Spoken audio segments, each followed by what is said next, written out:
किया करता था अपने संचालन में, जिनको सुना करता था यूट्यूब पर, ऐसे सभी ने कहा है तो उनका परिचय मैं क्या ही दूं। मेरे पास शायद इतनी शब्द सामर्थ्य भी नहीं है कि मैं उनका परिचय दे पाऊं।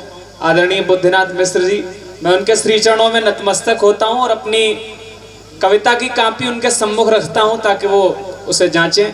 एक और सौभाग्य का विषय है कि आदरणीय आकुल भैया उपस्थित हैं, हम सबके गौरव हैं वो, और बहुत अच्छा लगता है जब कहीं बाहर जाते हैं। मैं उनको बता भी रहा था कि मैं बता देता हूं कि हमने, रचित भाई ने, और बहुत सारे नाम हैं, आदरणीय श्याम दादा, विश्वनाथ, सब लोगों ने एक साथ एक ग्रुप में रह के लोगों को जो मुश्किल काम लगता है, मैं चाहता हूं आप लोग हमारे सौभाग्य के लिए तालियां बजाएं, हम सबके सौभाग्य के लिए, कि हम सवैया छंदों की अंताक्षरी खेला करते थे। बिल्कुल, एक दौर ऐसा था 5 साल पुरानी। आइए, मैं मंचासीन सभी विद्वानों को प्रणाम करता हूं। और वेद ऋचा ने बहुत बढ़िया पढ़ा। पहले जब वो पढ़ रही थी तो लोग सोच नहीं पा रहे थे कि सुने के तालियां बजाएं, अजीब सी स्थितियां होती हैं। मैंने लिखा कि थमे दरिया तो मौजों की रवानी याद आती है। वे लोग जो समझ ही नहीं पा रहे हैं कि उम्र निकल गई, इधर भतीजे बैठे हुए हैं, अब ताली बजाएं क्या करें, लेकिन अपना दौर तो याद आता है, कभी हम भी जवान थे।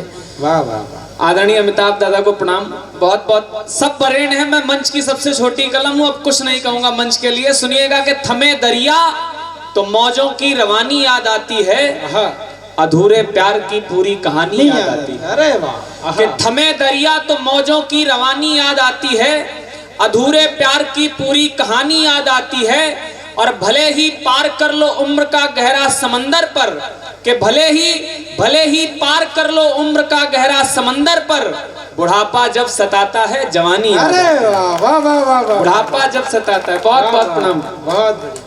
और रजनीश भैया बैठे हुए हैं, रचित भाई के गांव के हैं, तो मैं, अच्छा, लोग मुझसे पूछते हैं कि श्रृंगार क्यों नहीं पढ़ते, हालांकि अभी हमारी उम्र इतनी नहीं हुई कि हम श्रृंगार न पढ़ें, लेकिन मेरा मानना यह है रचित भाई के श्रृंगार के लिए एक मानक किरदार भी तो मिले, जिससे प्रेम किया जाए, तभी तो है। अब प्रेम किससे किया जाए? बहुत अच्छा। कि जिसे खूबसूरती की कद्र करनी ना आए, भूल के भी उसको गुलाब कैसे सौंप दें। कि जिसे खूबसूरती की कद्र करनी ना आए, भूल के भी उसको गुलाब कैसे सौंप दें। सपनों से जिसका ना वास्ता रहा हो, उसे सुरमई अखियों का ख्वाब कैसे सौंप दें। अरे जोड़ तोड़ में ही रहा जिसको भरोसा, उसे जिंदगी का अपनी हिसाब कैसे सौंप दें। और 2.5 अक्षरों का अर्थ जिसे लगे व्यर्थ, उसे चाह के भी दिल की किताब कैसे सौंप दें। अरे वाह वाह वाह वाह वाह। 2.5 अक्षरों का अर्थ। बहुत मन से सुन रहे, बहुत बहुत प्रणाम, उम्मीद से ज्यादा मिल रहा है मुझे। कर दिया आपने। अच्छा, होता क्या है, प्रेम आजकल कैसे हो गया? फिर से बढ़िया भाई आदेश। अरे बहुत बहुत आदरणीय शायद श्रद्धे, अरे वो संचालक के अध्यक्ष हैं। अरे भैया वही ये डील हमारी पिछली बार हुई थी रचित भाई से कि पिताजी से मिलवाएंगे, अब फोन पर कहा भी जी, ग्वालियर थे तब पापा। मैं बहुत बहुत चरण स्पर्श करता हूँ, आशीर्वाद दीजिए कि जिसे मैं, मुझे लगता है मेरी यात्रा सार्थक हुई। रचित भाई धन्यवाद हृदय से, आपको मित्रता निभा दी आपने। अरे भाई, कि जिसे खूबसूरती की कद्र करनी ना आए, भूल के भी उसको गुलाब कैसे सौंप दें। सपनों से जिसका ना वास्ता रहा हो, उसे सुरमई अखियों का ख्वाब कैसे सौंप दें।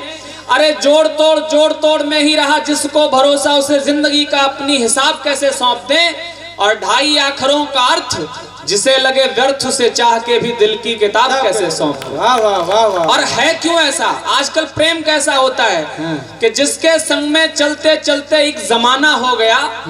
कुछ भुक्तभोगी बैठे होंगे कि जिसके संग में चलते चलते एक जमाना हो गया, आज वो ही शख्स कुछ इतना सयाना हो गया। कि जिसके संग में चलते चलते एक जमाना हो गया, आज वो ही शख्स कुछ इतना सयाना हो गया। मैंने पूछा बेरुखी ये क्यों, तो उसने ये कहा कि मैंने पूछा बेरुखी ये क्यों, तो उसने ये कहा अब नया ढूंढेंगे कोई, तू पुराना हो गया। मैंने पूछा, वाह वाह वाह वाह। मैंने पूछा बेरुखी एक, अच्छा, हालांकि श्रृंगार पढ़ने के लिए सब लोग आए हैं तो मैं क्या ही पढ़ूं, लेकिन मैं पिताश्री को 4 पंक्तियां पढ़ता हूं, ये कहते हुए कि प्रेम शाश्वत है। जब लोग प्रेम पर प्रश्न चिन्ह उठाते हैं तो मुझ जैसे छोटा कलमकार वकालत करता है प्रेम की कि कोई पतंगा दीपक की खातिर बदनाम नहीं होता। कि कोई पतंगा दीपक की खातिर बदनाम नहीं होता। प्रेम दीवानों का दुनिया में इतना नाम नहीं होता। अरे प्यार में निर्मल भाव जरूरी होता है प्यारे, वरना के प्यार में निर्मल भाव जरूरी होता है प्यारे, वरना राधा श्याम मिलाकर हरगिज राधे श्याम नहीं होता। राधा श्याम मिलाकर हरगिज। मैं ये क्रम यहीं पर रोकता हूं, बहुत मन से सुनना है आप। नारी शक्ति बैठी हुई है, मैं प्रणाम करता हूं आपको कि इतनी देर रात तक आपकी उपस्थिति है। नारियों के विषय में अभी तक कुछ नहीं कहा गया। मैं मंच को मैं वहीं बढ़ रहा हूं दादा। 4 पंक्तियां नारियों के सम्मान में पढ़ता हूं। मन दे मुझे क्या होती है नारियां कि अगर साथ दे तो सुख दुख में खड़ी दिखाई देती है, कि अगर साथ दे तो सुख दुख में खड़ी दिखाई देती है, रौद्र रूप धारे तो रण में अड़ी दिखाई देती है। प्यारे प्रेम समर्पण में भी, कि प्रेम समर्पण में भी नारी पीछे कभी नहीं रहती, इसीलिए राधा मोहन से बड़ी दिखाई देती, इसीलिए राधा मोहन से बड़ी दिखाई देती है। और 4 और पंक्तियां पढ़ता हूं बेटियों के नाम। वाह वाह वाह वाह, ये हमारे चित्रांशु वाजपेयी जी हैं, ये सबलापुर के हैं लेकिन एकदम ठीक हैं। 4 पंक्तियां बेटियों के नाम पढ़ता हूं। पिताश्री हम सब इस किरदार से जुड़े हुए हैं। कहीं नारी हमारे साथ माँ के रूप में होती है, कहीं बहन के रूप में होती है, कहीं किसी भी किरदार में। एक सबसे बढ़िया पात्र होता है बेटी का। सारा स्नेह हम उस पर खर्च करते हैं। जिनके घर में बेटियां हो, भतीजियां हो या छोटी छोटी कन्याएं हो, वो उन तक ये पंक्तियां पहुंचे। मुझे लगता है कि मैं जीवन में जो अच्छा कह पाया हूं आप तक सौंपता हूं, पहुंचाता हूं। क्या है बेटियां? कि माँ की ममता का प्रतिरूप दिखता इन्हीं में पिताजी का गौरव गुमान होती बेटियां। कि माँ की, सुनिएगा वेद ऋचा जी और 2 बैठी हुई हैं कवित्रियां हमारी, उनको सौंपता हूं कि माँ की ममता का प्रतिरूप दिखता इन्हीं में पिताजी का गौरव गुमान होती बेटियां। भाई की कलाई पर नेह भरी डोर है ये कुनबे की आन बान शान होती बेटियां। के धरती के जैसी होती इनमें सहन शक्ति, के धरती के जैसी होती इनमें सहन शक्ति, आसमान जैसा स्वाभिमान होती बेटियां। और जिम्मेदारियों का बोझ, के जिम्मेदारियों का बोझ हंस के उठाती सदा, इसीलिए बेटों से महान होती बेटियां। कि जिम्मेदारियों का बोझ हंस के उठाती। सुनीत भाई ने वरिष्ठता निभा दी आज, उनके कविता पाठ से उन्होंने सिद्ध कर दिया कि वह है तो वरिष्ठ ही। बहुत बहुत प्रणाम आपको, आपने मन से सुना। मुझे बहुत फक्र होता है जब रचित भाई कहते हैं कि मैं उस लखीमपुर से आता हूं जहां पंडित बंशीधर शुक्ल जी जैसा बड़ा मनीषी विद्वान हुआ, जिसकी कविताएं आज तक गाई जाती हैं। जब मैं आज के दौर में चर्चा करता हूं तो मुझे बड़ा फक्र होता है कि मैं उस लखीमपुर खीरी से हूं जहां से गीत का एक बड़ा पुरोधा आदरणीय ज्ञान प्रकाश आकुल जैसा बड़ा रचनाकार निकलता है। बहुत सारे गौरव के विषय हो सकते हैं, लेकिन मुझे अफसोस इस बात पर होता है कि मैं उस लखीमपुर खीरी से हूं जहां निघासन में 2 बालिकाओं का रेप करने के बाद उनको फांसी के फंदे पर लटका दिया जाता है। वो एक पेड़ की डाल में लटकती हुई मिलती हैं। पहली बार मंच को 4 पंक्तियां सौंपता हूं समीक्षा के लिए। यहाँ पर वकील लोग भी बैठे हुए हैं। वो लोगों के लिए लड़कियां हो सकती हैं, मेरे लिए क्या है? अगर किसी को अच्छा लग जाए और सहमत हो तो मेरा समर्थन करें। मैं कोशिश करता हूं कि फांसी के फंदे पर देखो लटक रहा कानून देश का। देश के बड़े संचालक आदरणीय नीरज दादा बैठे हुए, मैं पंक्तियां पढ़ता हूं, सुनना कमलकांत भैया। कि फांसी के फंदे पर देखो लटक रहा कानून देश का, पस्त हुई जनमानस की लाचार अवस्था टंगी हुई है। कि फांसी के फंदे पर, अचूक दादा, कि फांसी के फंदे पर बहुत बहुत प्रणाम आपके स्नेहिल आमंत्रण पर हूं। सुनिएगा कि जिन जिन के घर में 1 मिनट के लिए कल्पना करिए आपके घर के किसी नारी के पात्र के साथ, नारी पात्र के साथ ऐसा हो, सिहर जाएंगे आप सोचकर। उन घरों के बारे में सोचिए जिन्होंने ये झेला है। निश्चित है कि फांसी के फंदे पर देखो लटक रहा कानून देश का। कि फांसी के फंदे पर देखो लटक रहा कानून देश का, पस्त हुई जनमानस की लाचार अवस्था टंगी हुई है। अरे इनको केवल 2 बहनों की लाशें नहीं मान सकता मैं, कि इनको केवल 2 बहनों की लाशें नहीं मान सकता मैं। संविधान के अनुच्छेद है, न्याय व्यवस्था टंगी हुई है। संविधान के अनुच्छेद है, न्याय व्यवस्था टंगी हुई है। और आप लोग समर्थन करते हैं और फिर हम कहते हैं कि हम संस्कारों वाले देश में रहते हैं। वाह वाह सुनीत भाई, राजनीति कूटनीति बढ़ने अलगी अनीति। बहुत बढ़िया भाई। एक बार सुनीत भाई के लिए बहुत बहुत प्रणाम। मैं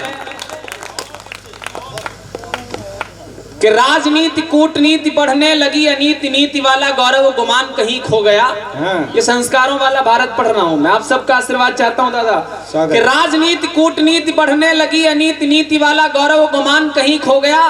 मानचित्र पे विचित्र छवि अपनी हुई है, अपना पुराना वाला मान कहीं खो गया। अरे उम्र 72 की और दफा 76 की, ये है संस्कारों वाला भारत। कि उम्र 72 की और दफा 76 की, संस्कारों वाला अभियान कहीं खो गया। अरे रामपाल का कमाल, आशाराम का धमाल, लगता है भारत महान कहीं खो गया। कि लगता है भारत महान। और मंच से बहुत भारत माता के जयकारे लगे हैं। मैं कविता पढ़ना चाहता हूं, उससे पहले 4 पंक्तियां, क्योंकि बहुत लाड़ मिला था इन पंक्तियों पर। हमारे देश में कुछ ऐसे भी हैं जो कहते हैं भारत माता की जय नहीं बोलेंगे। हैदराबाद में एक मवेशी है, वो कहता है हम नहीं बोलेंगे। सुमित भाई कहते हैं कि बहुत बहुत प्रणाम। सुमित भाई कहते हैं कि गंदी जुबानों से मंत्रों का जाप नहीं हुआ करता, तो उन्हें नहीं भी बोलना चाहिए। लेकिन मैं एक वकालत करता हूं और हर राष्ट्रभक्त की तालियां देखना चाहता हूं कि इस मिट्टी की गौरव गाथा को यदि कमतर तोलेगा, ये उन सब के लिए है जो कहते हैं हम यहाँ की खाएंगे कहीं और की गाएंगे। कि इस मिट्टी की गौरव गाथा को यदि कमतर तोलेगा, अरे खाल खींच लेंगे तेरी यदि फिर अपना मुंह खोलेगा। कि इस मिट्टी की गौरव गाथा को यदि कमतर तोलेगा, खाल खींच लेंगे तेरी यदि फिर अपना मुंह खोलेगा। अरे सुनना मर्द, के सुनना मर्द, चुनौती तुझको अगर रहेगा भारत में। के सुनना मर्द, चुनौती तुझको अगर रहेगा भारत में। भारत माता की जय, तू क्या तेरा बाप भी बोलेगा। भारत माता की, भारत माता की। मैं 4 मिनट मन से क्षमा चाहते हुए और लेना चाहता हूं, क्योंकि आदरणीय बुद्धनाथ मिश्र जी की उपस्थिति को भुनाना चाहता हूं। बहुत सौभाग्य है मेरा, आप जाने कब सजे ये महफिल, अपना काव्य सुनाए हम। तो मैं, हालांकि गीत के रूप में परिचय दिया गया था, लेकिन गीतकार कोई रचित भाई जैसा विरला ही होता है। अखिल दादा जैसे ही रचनाकार। गीत लिखना बहुत मुश्किल काम है। मैंने कभी लिखा था कि हुस्न और इश्क का सामान समझ लेते हैं, या के महबूब का अरमान समझ लेते हैं। अरे उम्र लगती है गीत जैसा गीत लिखने में, और लोग कविताई को आसान समझ लेते हैं। तो मैं एक कविता मंच के लिए पढ़ना चाहता हूं। मैं आदरणीय अध्यक्ष महोदय के श्री चरणों में समर्पित करता हूं। कई बार जब हम मंच से बोलते हैं तो आप लोगों के लिए बहुत सारी सीख देते हैं कि ये करो वो करो। मैं एक कविता मंच के लिए पढ़ना चाहता हूं, भूमिका सीधे सीधे पहुंचाता हूं, और फिर जब कविता प्रारंभ होगी आप सब मुझसे जुड़ जाएंगे। बहुत बहुत प्रणाम। सुनना के फुर्सत के लम्हों में बैठा मैं सोच रहा था, आपका मन मांगता हूं कि फुर्सत के लम्हों में बैठा मैं सोच रहा था एक शाम, इससे ज्यादा क्या पाऊंगा है दूर दूर तक मेरा नाम। कि फुर्सत के लम्हों में बैठा मैं सोच रहा था एक शाम, इससे ज्यादा क्या पाऊंगा है दूर दूर तक मेरा नाम। पर पहली बार मेरा अंतस बोला मुझसे ओ सिद्ध कवि, अज्ञान का हरते अंधकार दुनिया कहती है तुम्हें रवि। लो आज कह रहा हूं तुमसे कुछ लिखो कि जो कविता सा हो, शब्दों में अर्थ समाये भावों की बहती सरिता सा हो। ये पहली बार हुआ था जब अंतस ने मुझको ललकारा, कवि के जीवन में प्रथम बार था ज्ञान विलुप्त हुआ सारा। था सोच रहा क्या जैसा कवि को लिखना चाहिए वैसा लिख पाऊंगा।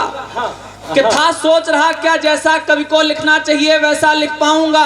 कविता के अक्षर अक्षर में मैं कवि बनकर दिख पाऊंगा। तब मैंने अंतस से पूछा कि तब मैंने अंतस से पूछा बतलाओ लिखना है किस पर, कोई तो विषय मिले मुझको निज कलम चलाऊं मैं जिस पर। अंदर से ये उत्तर आया लंबा कद इतने बौने हो। कि अंदर से ये उत्तर आया लंबा कद इतने बौने हो। मुझको ये ज्ञात नहीं था कि तुम दूध पी रहे छौने हो। अरे तुम खुद के लिए रहे लिखते, कि तुम खुद के लिए रहे लिखते, शायद संसार नहीं देखा। कवि पर होता कर्तव्यों का है कितना भार नहीं देखा। कवि पर होता, ये कविता की भूमिका थी, आपने संभाल ली। कविता यहाँ से प्रारंभ होती है, मेरा मन मुझे विषय देता है, आप तक पहुंचाता हूं। अगर आपको लगे कि कविता के विषय ऐसे ही होने चाहिए तो मुझे आशीर्वाद दें। कि कवि पर होता कर्तव्यों का है कितना भार नहीं देखा।